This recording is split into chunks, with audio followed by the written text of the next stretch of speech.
पिताजी, माँ, आपने मुझे याद किया? हाँ पुत्री, एक बहुत ही शुभ समाचार है।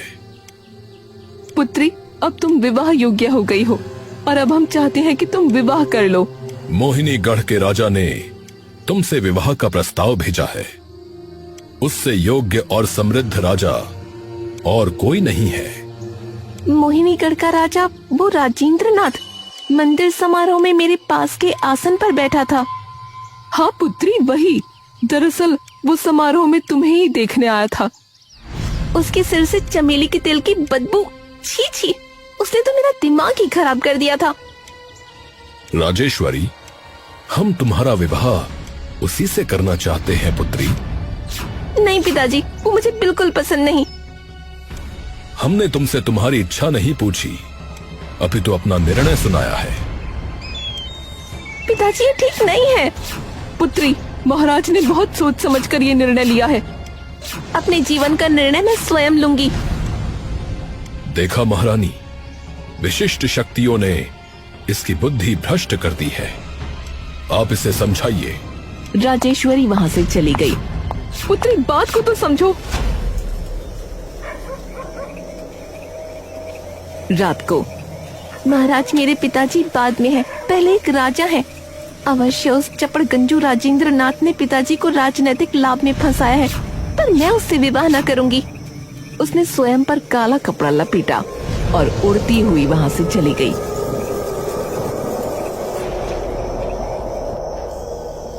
मेरी पुत्री को ढूंढिए महाराज। महाराज, पूरे राज्य का चप्पा चप्पा छान मारा, परंतु राजकुमारी नहीं मिली। मैंने पहले ही कहा था महाराज, हमारी पुत्री कोई साधारण लड़की नहीं है।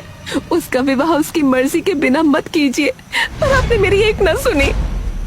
पुत्री, वापस लौट आओ।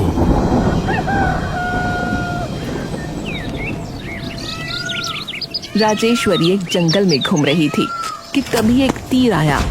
उसने देखा कि एक राजकुमार अपने सिपाहियों के साथ शिकार पर निकला था।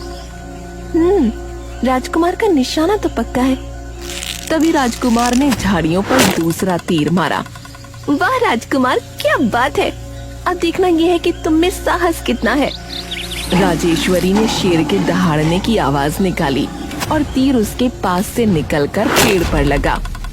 बाप रे, बाल बाल बची, वरना अभी ढेर हो जाती।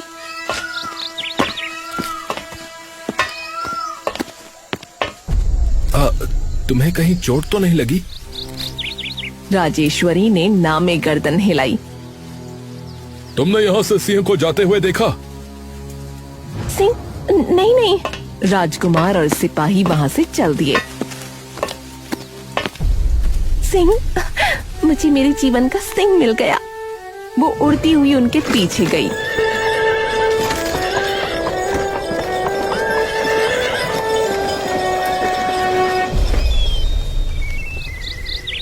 अच्छा, तो ये है महल।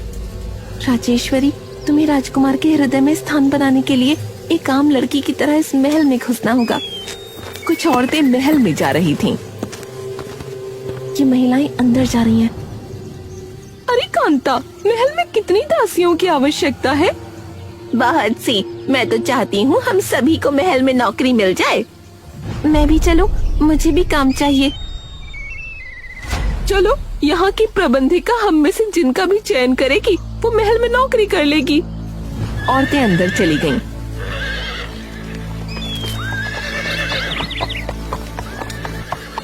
चलो भाई, मैं राजकुमारी से दासी बन गई।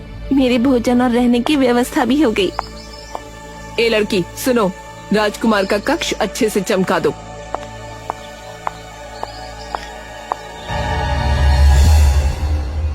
कक्ष कैसे चमकाया जाता है? उसने पूरे कक्ष की वस्तुएं यहाँ वहाँ कर दी।